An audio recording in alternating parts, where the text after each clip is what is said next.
Akili ran through the empty streets, clutching the box tightly against her chest. Her feet pounded the pavement as she glanced back, but there was nothing. Nothing except the cold night air, whispering strange words in her ears. The bracelet on her wrist burned like fire, glowing with an eerie light. She could feel them getting closer, the shadows that followed her, the spirits she had invited into her life. With each breath, the weight of her mistakes pressed harder on her chest. She didn't know how much longer she could run. Months earlier, in the lively city of Kobwa, Akili was a name that everyone knew. She was young and full of ambition, the kind of person who never stopped walking. People admired her determination and drive. Her fashion boutique was the talk of the town, and her cafe was always buzzing with customers.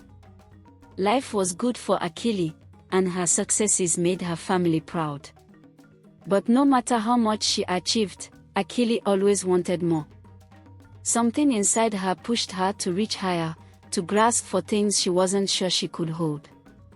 One evening, while sitting in her car during the usual Kobwa traffic jam, she heard something on the radio that caught her attention. It was an old story about a mysterious market that appeared only at midnight. The voice on the radio warned that this market was no ordinary place. They sold things that could change your life, but only if you were willing to pay the price. Akili laughed at the thought. These old stories, she thought, are nothing but tales.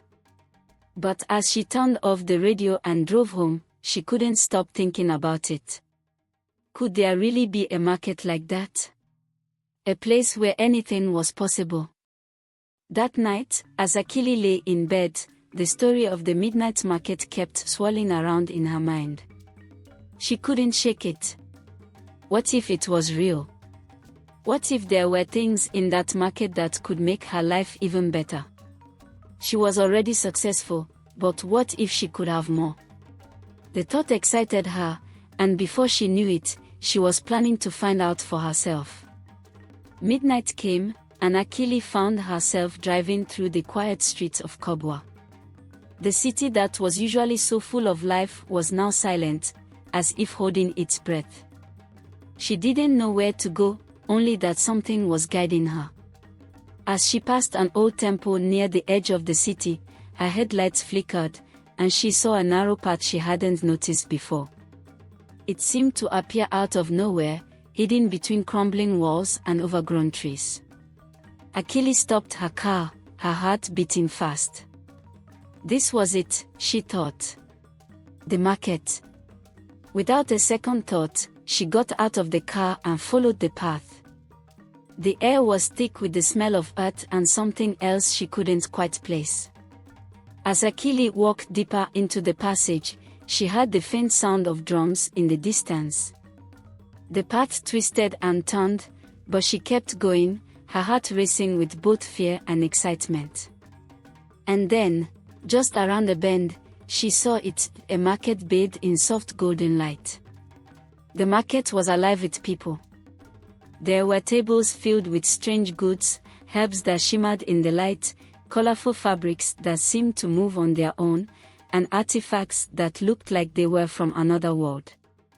The people selling these items were just as strange. Some looked like regular traders, but others had glowing eyes or skin the color of midnight. Akili's senses were overwhelmed, but she couldn't help feeling drawn to the place. She wandered through the market, her eyes wide with wonder. Every store offered something more unusual than the last. There were spices that smelled of faraway lands, stones that hummed with energy, and even jars filled with what looked like floating hearts and other organs. It was like a dream, a strange, beautiful, and terrifying dream. As Akili moved deeper into the market, she found herself at a store run by a tall man with skin as black as ebony. His eyes glowed faintly in the dark, and his long fingers were carefully arranging pieces of meat on a wooden table. The meat didn't look like anything Akili had ever seen before, some of it was bright red, while other pieces were dark purple, almost black. The man smiled at her, his sharp teeth shining under the dim light. "Care to try something special?" he asked, his voice smooth and chilling. Akili stepped back, her heart racing. But she couldn't tear her eyes away from the strange sight. She had never seen anything like it. As she was about to leave, a voice called out to her from another stall.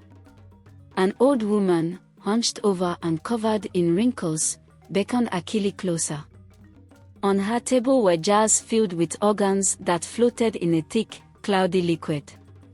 One jar held a heart that seemed to beat faintly, even though it was submerged. The woman smiled when she saw Akili's shocked expression. "Oh, the heart of a river spirit," the old woman said with a laugh. "One taste, and you have the strength of 100 men. But be warned, the spirit will come for you if you don't honor it." Akili shivered and quickly moved away from the stall.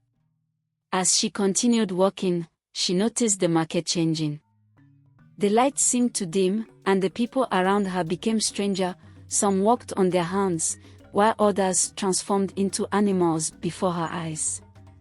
Every time she looked back, it was as if they had disappeared, leaving her more and more unsure of what was real.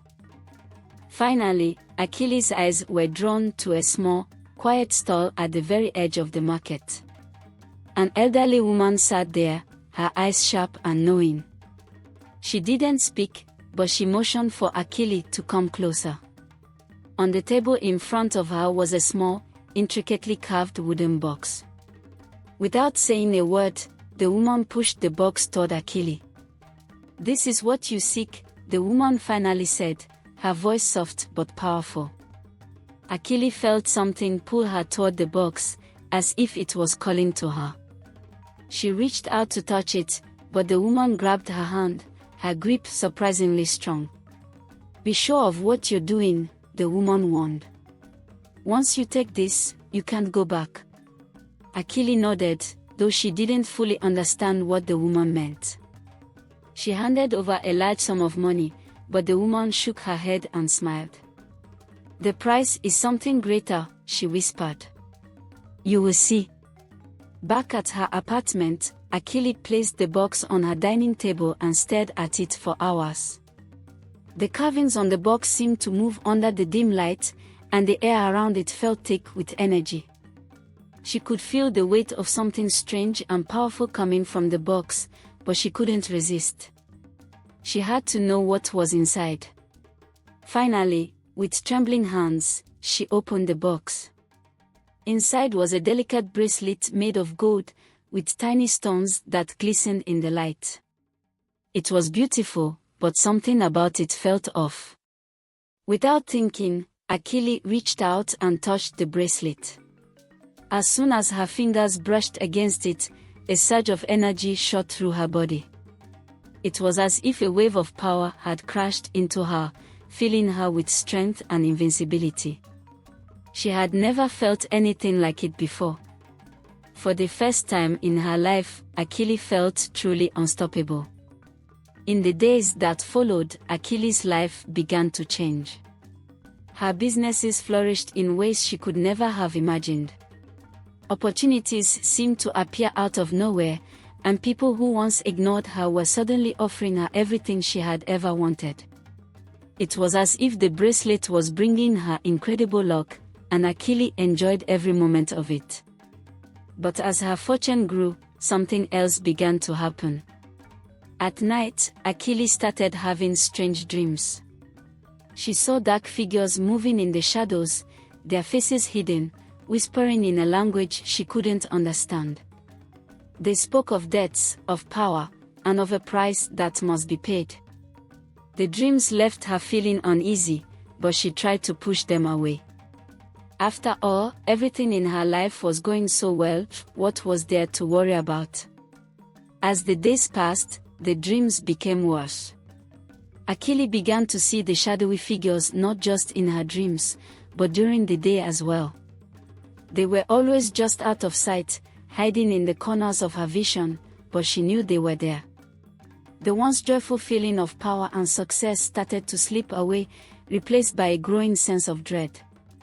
Her friends and business partners started avoiding her, their eyes filled with fear whenever they looked at her. People whispered behind her back, though she couldn't hear what they were saying.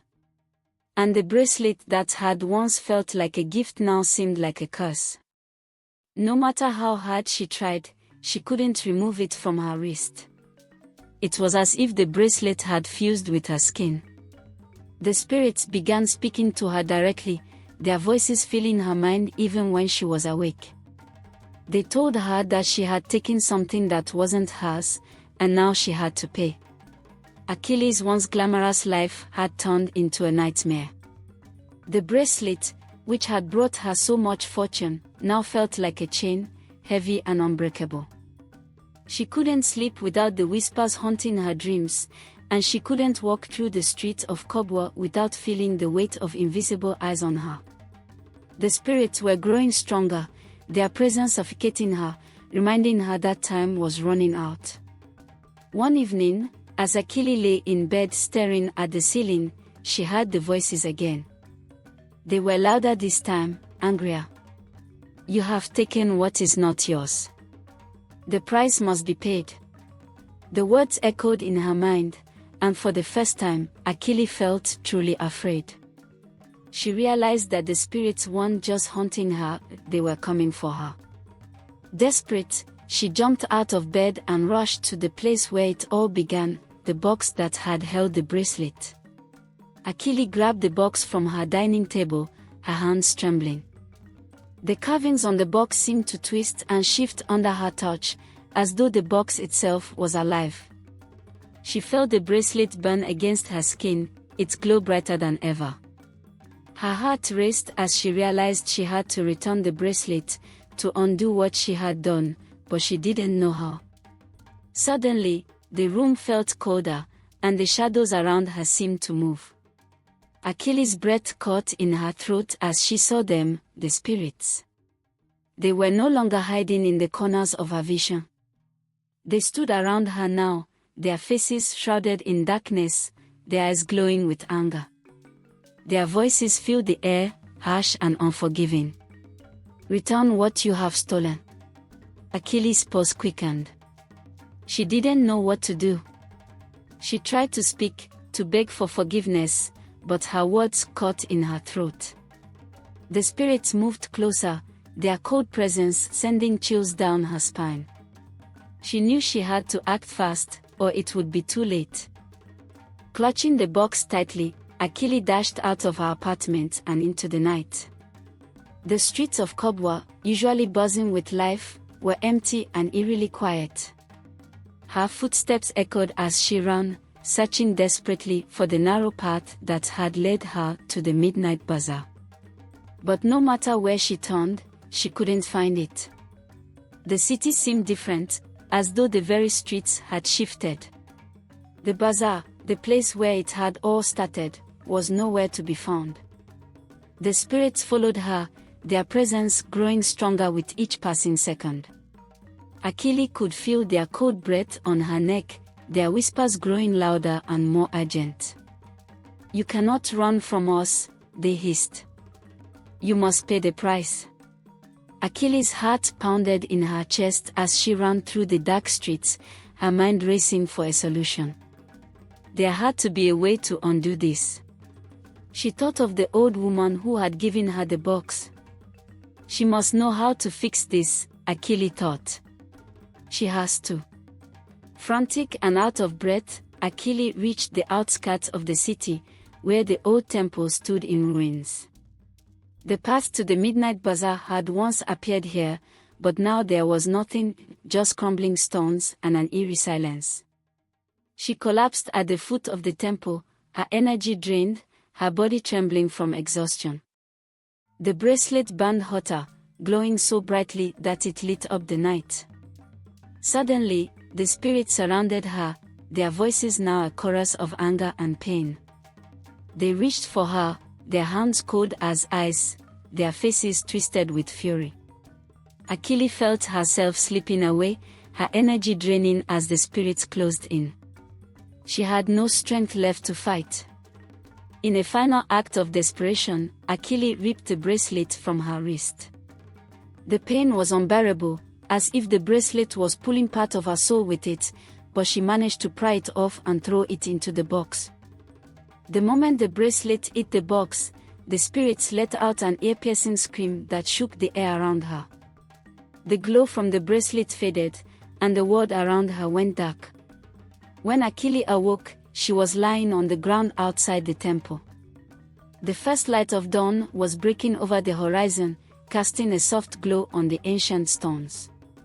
She sat up slowly, her head spinning. The box and the bracelet were gone, vanished as if they had never existed. The air felt lighter, and for the first time in what felt like weeks, Akili could breathe. But she knew that nothing would ever be the same again. The spirits were gone, but the memory of them lingered in her mind, a constant reminder of the line she had crossed. Akili touched her wrist, where the bracelet had been, and found scars, dark, twisted marks that would never fade. Akili returned to her life, but the success and fortune she had once enjoyed had crumbled. Her businesses failed, one after another, leaving her with nothing but the clothes on her back and the memories of what she had once had. The people who had once admired her now avoided her, whispering about the strange events that had surrounded her rise and fall. With nothing left in Kobwa, Akili left the city and moved to a small village far from where anyone knew her name. She lived quietly, keeping to herself, never speaking of the Midnight Bazaar or the spirits that had haunted her. She had learned her lesson the hard way: some things are not meant to be taken, and some power comes at too high a price. But even in the quiet of her new life, Akili couldn't escape the past. Every now and then, when the moon was full and the night was still, she would catch a glimpse of something out of the corner of her eye. A flicker of light, a shadow that moved too quickly, a distant sound of drums. She would pause, her heart racing, half expecting to see the familiar glow of the Midnight Bazaar. But when she turned to look, there was nothing. Only darkness. Akili knew that she had been given a second chance, but the scars of her encounter with the Midnight Bazaar would never fully heal. She had crossed into a world she didn't understand, and though she had managed to escape, she would never truly be free. The story of Akili and the Midnight Bazaar became a whispered legend in Kobwa, a cautionary tale told to those who sought power and wealth beyond what they could control. It was said that the Midnight Bazaar still appeared from time to time, luring in the curious and the greedy with promises of fortune and success. But those who entered rarely returned, and those who did were forever changed. Some doors, they said, should never be opened. And some prices are too high to pay.